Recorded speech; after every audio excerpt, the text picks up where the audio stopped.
Is your father the one that makes clothes? You all made me some real lightweight slacks. I need about 6 pairs for summer wear.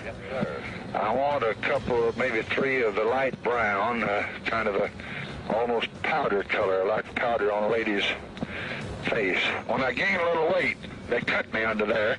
So leave me, you never do have much margin there. Let's see if you can't leave me about an inch from where the zipper ends, round under my, back to my bunghole.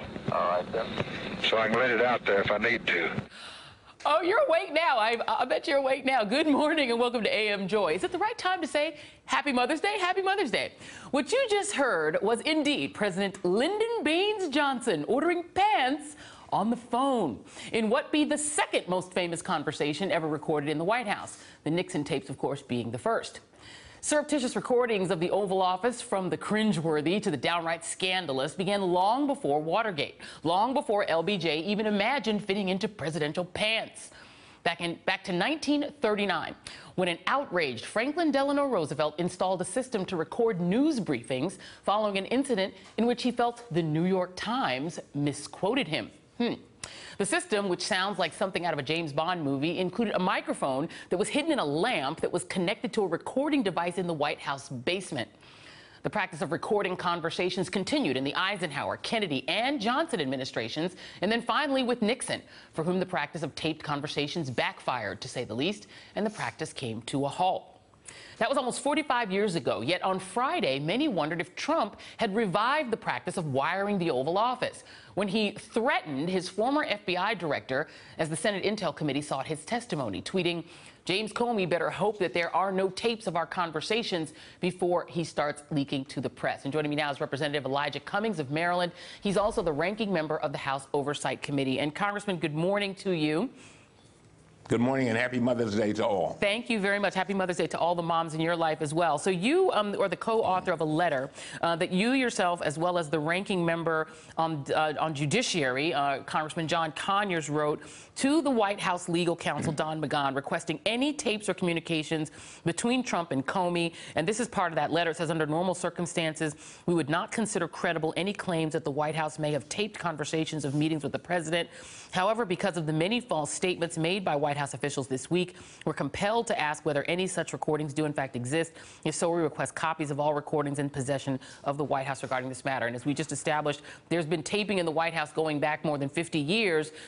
So do you have at this point a definitive answer as to whether or not Donald Trump tapes conversations in the Oval Office? No, we don't. We have not found out yet. Hopefully, we'll know very shortly.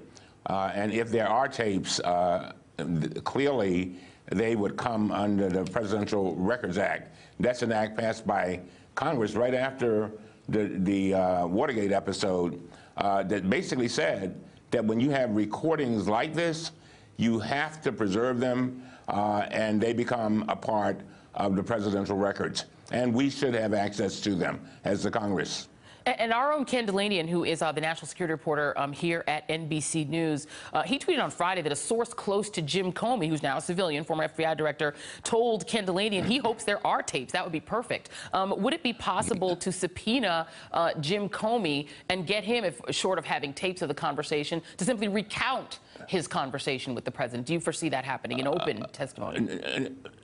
I'm sure that's quite probable. The question becomes, you know, Mr. Comey, Director Comey, said that he was willing to testify in the Senate, but he would only do it in open session, and hopefully that'll happen. That'll happen in the Senate and perhaps also in the House. But Joy, we've got to get to the bottom of this. The president basically has nobody holding him accountable for anything. Remember, back in the election, during the election time, he said he could walk down Fifth Avenue, shoot somebody, and he would still lose no voters. That appears to be the way it is, simply because we're not getting any cooperation or no significant cooperation from the Republican side. Yeah. Yesterday on this program, we had John Dean, who was the former White House counsel to one Richard Nixon, on. This is what he said when we asked him if it was likely, in his view, that the Oval Office still has a taping system operative. Take a look. I mean, what happened at that dinner in January that Trump now says he taped or hinted he taped? I don't believe that, but if he did, I think it was something he did on his smartphone. Yeah. And that, I think Comey would like that tape out. Congressman Cummings, if Donald Trump taped a conversation with the former FBI director using his smartphone, in theory, could the Congress, could the House Judiciary Committee or the Senate Intelligence Committee or either of the intelligence committees subpoena the president's phone? Yes, it becomes a part of the presidential records.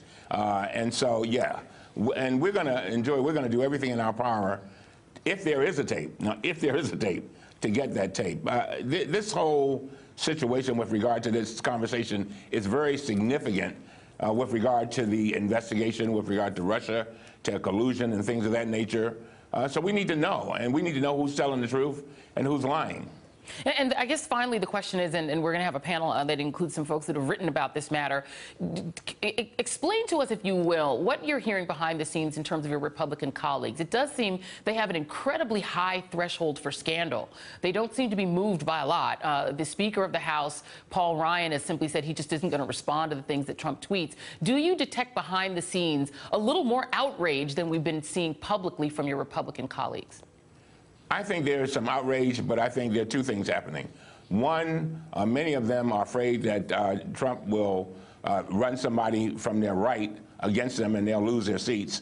The others think that this thing will just blow over and it's not such a big deal. But I've told them over and over again that this is a fight for the soul of our democracy. And so I even told Jason Chaffetz, I said, Chaffetz, the question is going to become, when all of this is over, what kind of country are we going to have? Yeah. And that's a good question. It is indeed, and we appreciate you being here to help us try to get to the bottom of that answer to that question. Thank you very much, Congressman Elijah. We will. I promise you. All right. We will definitely hold you to it, and we'll have you back on. Thank you, sir. Appreciate it. And let's bring in our panel now. And joining me now is Max Boot, a senior fellow at the Council on Foreign Relations and a former defense policy advisor for Romney 2012. Jennifer Rubin of the Washington Post. Jack Rice, criminal defense attorney and former CIA special agent, and former CIA analyst Nada Bacos. Thank you all for being here. So, Max, you just heard the congressman say that if the president used his smartphone in order to tape a conversation with Jim Comey, they could subpoena that phone. Do you foresee the Congress, as it is currently constituted? I just read your piece. You wrote a piece very skeptical of Republicans having a lot of, I guess, integrity on this matter and putting country before party. Do you foresee the House or Senate Intelligence Committee subpoenaing the president's phone? I don't, because the Republicans in Congress have been pretty supine before Donald Trump's transgressions, and I'm shocked to see to the extent to which even his blatant obstruction of justice is not really changing their willingness to run cover for him. Yeah. I mean, Joy, I mean, this is stunning to me because you've had presidents in the past who have obstructed justice. Sure. But very few of them have gone on TV to brag about what they were doing. I mean, he is not hiding this. Yeah. He is saying, I fired Comey because I want to stop the Russia investigation. Yeah. That's it. That's obstruction of justice. Yeah. And I'm just stunned that Republicans are basically taking it. They're not demanding impeachment, but they're not even demanding a special counsel. They're not demanding an independent commission. They're basically supporting him on all this. I mean, this is stunning. I mean, they're placing their desire for tax cuts over their devotion to the rule of law, which is the bedrock of American democracy. You know, and Jennifer Rubin, you've written, column after column essentially saying the same thing. I mean, you do have now, yesterday we read from the impeachment articles against Bill Clinton, which included the accusation that he attempted to obstruct the investigation against him, that he intervened to obstruct justice. You do have here a president, to Max's point, admitting openly to our own Lester Holt that, yeah, he fired the FBI director to stop the investigation into Russiagate. What, in your view, would actually move Republicans on the Hill to be outraged enough to do something about that? Well, I'm with Max on this one. I think it's, first of all, an abomination that they've done nothing, but I don't see them weakening, at least not yet. Not only did this president confess to obstruction of justice, he followed up with a tweet publicly threatening the FBI director, the ex-FBI director. This is stunning stuff. He sent White House aides, he sent the vice president out to mislead and lied to the American people to cover up the reason why he fired Jim Comey. This is obvious, it's blatant, it's inescapable. I do think that if there is any movement, it will be in the Senate Intelligence Committee, not the House, and it will depend upon Richard Burr and Mark Warner, who seem to have a good relationship, and perhaps they can agree to do things like subpoena documents. And we did have Lindsey Graham, who was on Meet the Press this morning, and he did say that if there are tapes, he and other members of the Senate want to see them, so that's at least some movement. We'll have that tape a little bit later in the show. But Jack, back to the subject of recording. We did hear the congressman say whether it was on the phone or whether he has some sort of a taping system, those things should be turned over as public records to Congress. Donald Trump, Jack, has a history of taping people. Okay, there's a piece in the Chicago Tribune that talked about his long history of recording phone calls. Former associates say he recorded people at his golf club. Maggie Haberman in the New York Times, who has been covering Trump back since she was a reporter at one of the tabloids here in New York, has said a periodic reminder of Ashley Parker and I reporting that Trump aides feared their offices in Trump Tower were bugged by higher ups. So this is a man who has a history of allegedly taping people, Jack. Oh, absolutely. And the bottom line, though, is Donald Trump is fearless right now. He's not afraid. He has no problem with saying, oh, yeah, I fired that guy because of the Russians. But here's what's happening is the Republicans in both the House and Senate are conspiring with the president.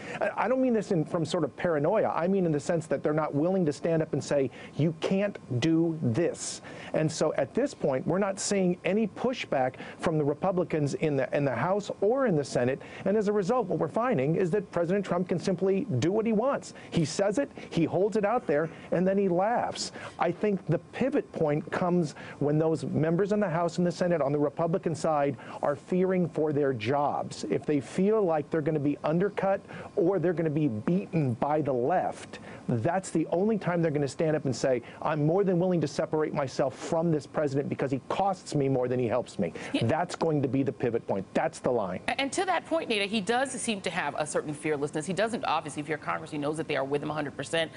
Donald Trump was on with Jeanine Pirro on his favorite network on Fox on Saturday. This is what he said about essentially not even communicating with the public via the press anymore if he doesn't want to. Take a look.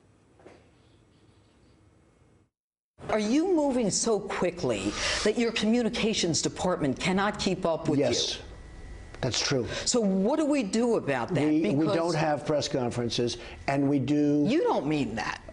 Well, just don't have them. Unless I have them every 2 weeks and I do myself. We don't have them. I think it's a good idea. Nada, have we reached the point where the President of the United States, not to be too alarmist about it, has sort of placed himself beyond the reach not only of law, but potentially out of the reach of even being held accountable by the press? Well, I think in his mind that's possible. But back to what the rest of the panel was discussing, unless the GOP also helps hold him accountable, I don't see where he's going to be forced to do anything different.